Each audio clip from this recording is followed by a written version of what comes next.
রাত 8টা থেকে পরদিন রাত 8টা, পুরো 24 ঘন্টা বুক সমান পানির মধ্যে বসে থাকে এরা। এই কাজটা জীবিকা না, বেঁচে থাকার একটা শেষ চেষ্টা। একটু আগে বৃষ্টি হচ্ছিল, ডাঙায় দাঁড়িয়েই ঠান্ডা লাগছে, আর এখানে মানুষগুলো পানির ভেতর ডুবে বসে আছে ঘন্টার পর ঘন্টা। এই ড্রেনে আজ রাত 8টায় নামবে আরেকটা দল, এভাবে একটার পর একটা, মোট 8টা দল। প্রতিটা দল অপেক্ষা করে ড্রেন দিয়ে ভেসে আসা কিছু মূল্যবান জিনিসের জন্য। আর যাদের এখন দেখছেন, ঠিক 8 দিন পরে আবার সুযোগ পাবে তারা। কালকে রাত 8টায় আসছি বুঝছেন, আজকে রাত 8টায় যাবো। তো রাত্রে বৃষ্টি আসেনি, সকালবেলায় আসলাম। 24 ঘন্টায় থাকি। আপনাদের শরীর খারাপ হয়ে যায় না? শরীর খারাপ হলে কি করবেন, করার কিছু আছে, খাবার তো লাগবে। এই কাজে কোনো পুরুষ নেই, পুরো ড্রেন জুড়ে শুধু নারী। প্রশ্নটা সহজ, কোনো পুরুষ কেন আসে না এই পেশায়? আসেন, এদিকে আসেন, একটু আসেন, কাছে আসেন। আমরা মহিলারাই করি, পুরুষেরা আসে না। পুরুষেরা মনে করে যে অনেক পানি, তারপর অনেক কিছু ভিতর থেকে নোংরা কি আসে, অনেক সময় নোংরা নোংরা জিনিসও আসে ভেতর থেকে। ওরা হয়তো বা সেটার জন্য আসে না, কিন্তু আমরা মহিলা মানুষ এখন পেটের দায়ে আসি। অথবা হয়তো এখানে আসলে ইনকাম হলে আমাদের বাচ্চাদের হয়তো একটা সুন্দর ভবিষ্যৎ দিতে পারে, যার কারণে আমরা এখানে আসছি। আচ্ছা, তো এই টাকা কি আপনারা জমাইতে পারেন? টাকা কি থাকে? হ্যাঁ, জমাইতেও পারি। আবার মনে করেন দলের ভেতরেতে আমরা একটা সমিতি খুলছি, এই সমিতিতে কিছু কিছু টাকা জমা রাখি। সেটা যখন ফিরে আমাদের অনেকগুলো হয়, তখন আমরা হয়তো কোনো কাজে লাগাই। না, এখানে 16-17 বছর হয়ে গেল কোনো দুর্ঘটনা ঘটেনি। কখনো পানি থেকে ডুবে গেছে? না, আল্লাহর রহমতে কারো কোনো ক্ষতি হয়নি। 8টা দল আছে। আচ্ছা, 8টা দল। সব দলে 30 জন এরকম?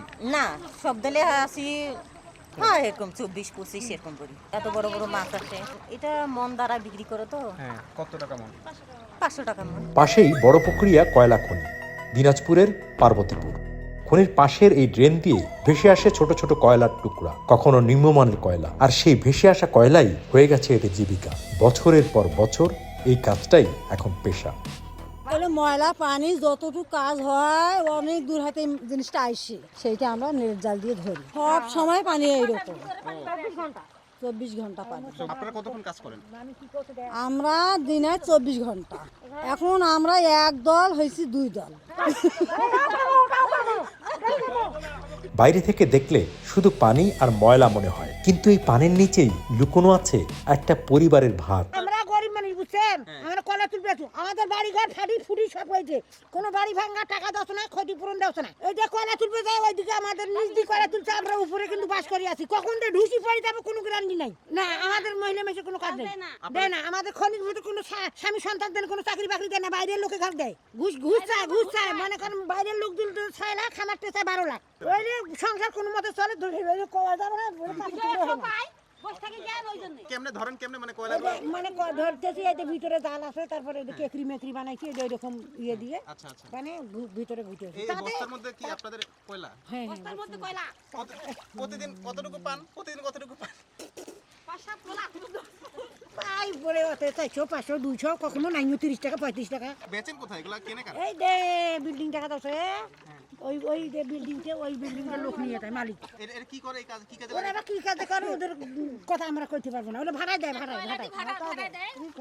ভাটায় দেন না? এটা দিয়ে কি রান্না বান্না করা যায়? রান্না বান্না করা যায়। রান্না বান্না করলে তো দেখছি ভাড়া নষ্ট হয়ে যায়, কালি খুব তো। আমরা ওইটা আর কিছু চাই না। আপনারা আর অন্য কিছু পাওয়া যায় পানির নিচে? ধরেন কয়লার সাথে এই যে মাছ ধরে ঝাঁপিয়ে কি কি কি মাছ পাওয়া যায়? মাছ, শাড়ি মাছ, যেরকম যা নিবেন, কিন্তু ধরা যায় না।